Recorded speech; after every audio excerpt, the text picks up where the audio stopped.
Having trouble falling asleep? Not me. I crash as soon as my head hits the pillow.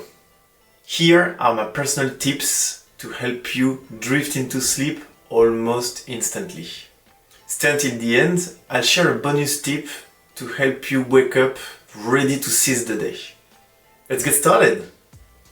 The first tip is physical and mental activity. Why do we sleep?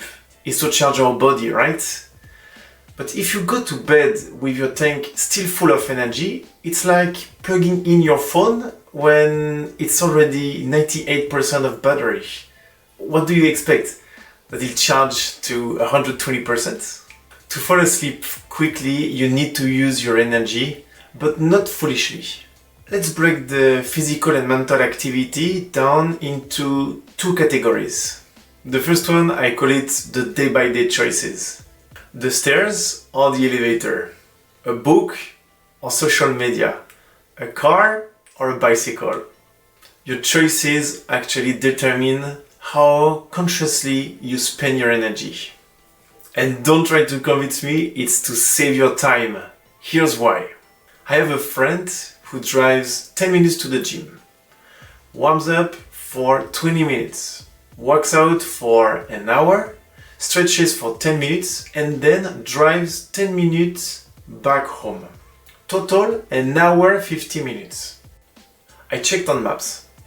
For the same workout, he could run 15 minutes to get there with his backpack carrying change of clothes and a bottle of water if needed. Yes, like Dora. Do his workout and walk back for 30 minutes. Total, an hour 45 minutes. Actually, it doesn't save time and he even wastes money on gas.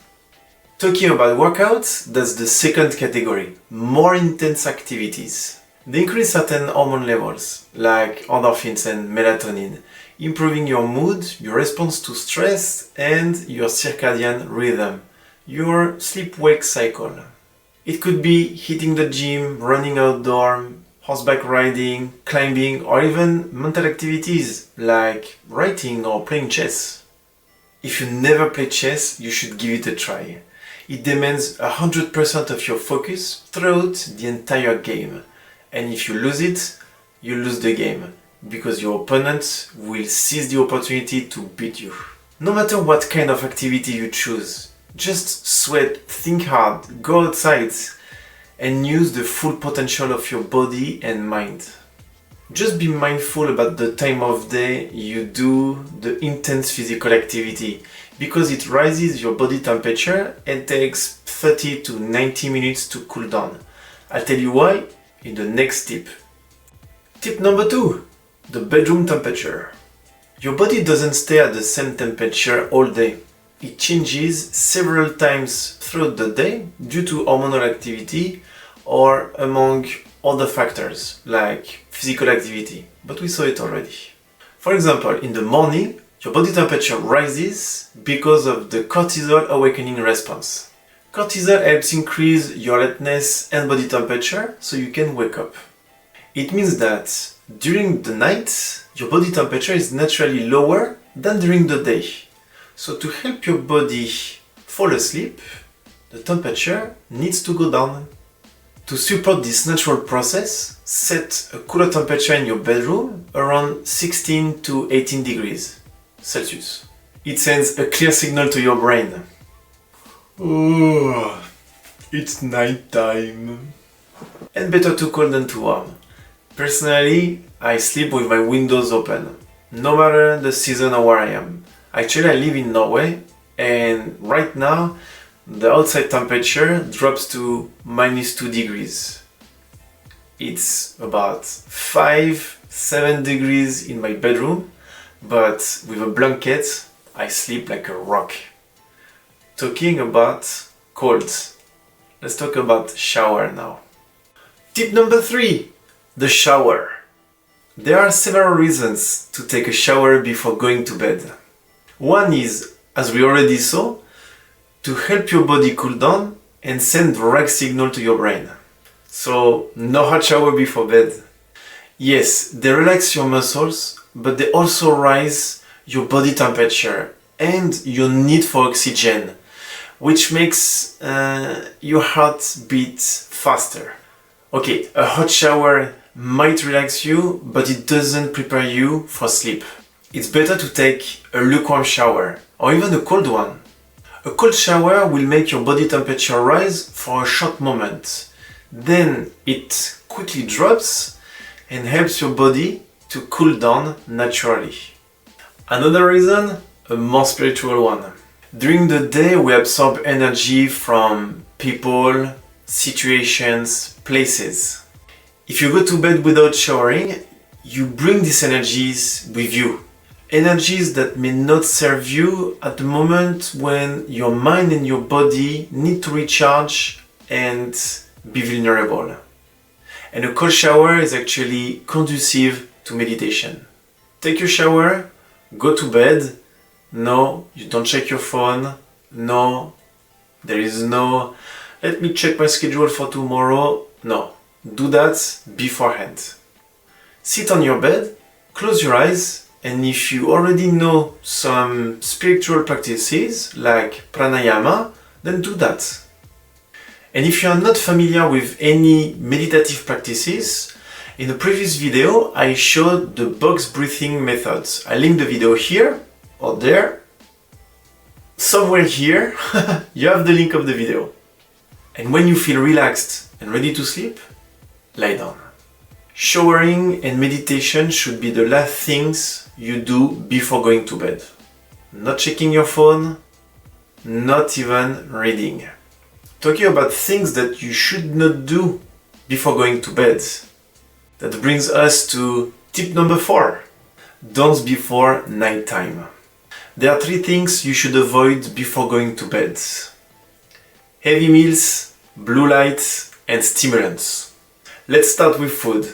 Eating late, especially a heavy meal, can disrupt your sleep. Lying down too soon after a meal can cause stomach acid to move up into the esophagus, leading to irritation and discomfort. Even if it's just for a nap. And it also sends the wrong signal to your brain. Is it time to digest or is it time to sleep? Your body can't do both efficiently at the same time. As a result, both your sleep quality and your digestion will suffer. Now about the stimulants. I know what many of you are thinking. It doesn't affect me anymore, that's why I can drink several cups of coffee a day. But that's not true. Just because you don't feel the effect doesn't mean your body isn't dealing with it. To really understand how it affects you, try cutting it for a week or 2 and then have it again. You might notice symptoms like faster heartbeat or cold sweats. That means your body is reacting to it. If you do consume stimulants, do it before noon. In that way, your body is done with them before nighttime. And finally, blue light, which mainly comes from our computer, phone, tablet. What's happening is the blue light blocks the production of melatonin, the hormone responsible for regulating your sleep. To reduce blue light exposure while still using your devices, activate night shift mode or use a night shield filter to dim the blue tones.